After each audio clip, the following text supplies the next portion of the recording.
We tend not to fare out all that well with ambiguity or uncertainty, or feeling like as if we're not in control, that we don't have all of the answers. And this is very much our ego trying to take care of us, to keep us safe. I mean, we crave control, we crave certainty, we really desire to know what's going to happen next. And this can cause us so much anxiety, but it can also create this sense of having to find a solution to all of life's problems, including the problems that you create in your own mind. And your thoughts can become a type of torture.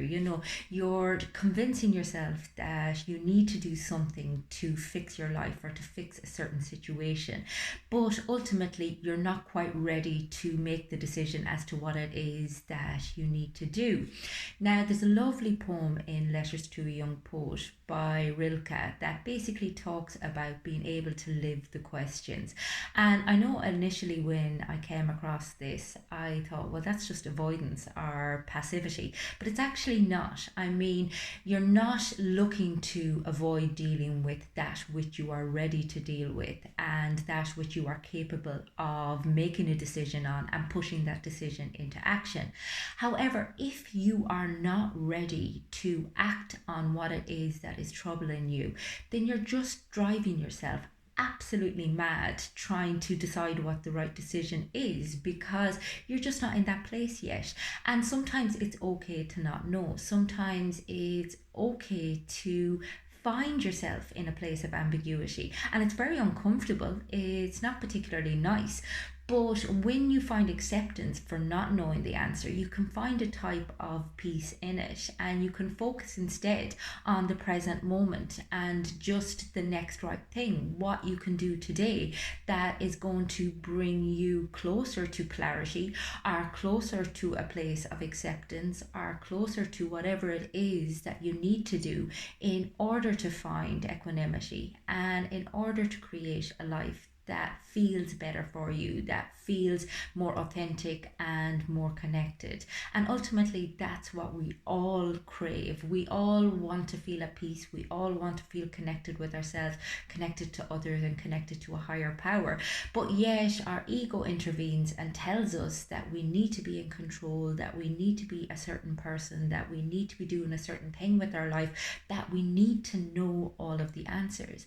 And when we can surrender to knowing very little, when we can have what is referred to in the Buddhist tradition as a beginner's mind, a mind that is basically empty of all conditioning, all preconceptions, and basically open to new knowledge, open to, I suppose, new ways of connecting, new ways of learning, new ways of experiencing life, and new ways of challenging some of the unhelpful narratives and beliefs that we tend to walk around with, which are again very much an ego construct, then we are more likely to be able to move through life in a state of ambiguity, in a state of not knowing.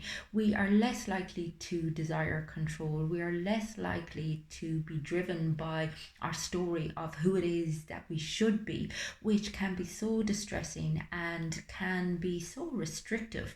I mean, ultimately, when we live our life by our own constructed rules and narratives, or indeed when we tell ourselves that we have to make a decision, when we're in a state of dualistic thinking where we assume there is a right answer, then we close ourselves off to opportunities that could potentially provide us with so much joy and so much happiness.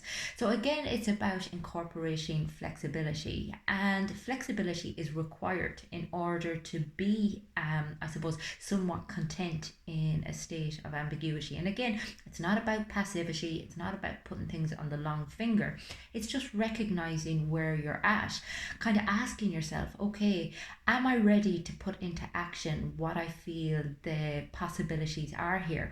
And if I'm not, then why am I torturing myself trying to find a solution to a question that I'm not quite ready to answer?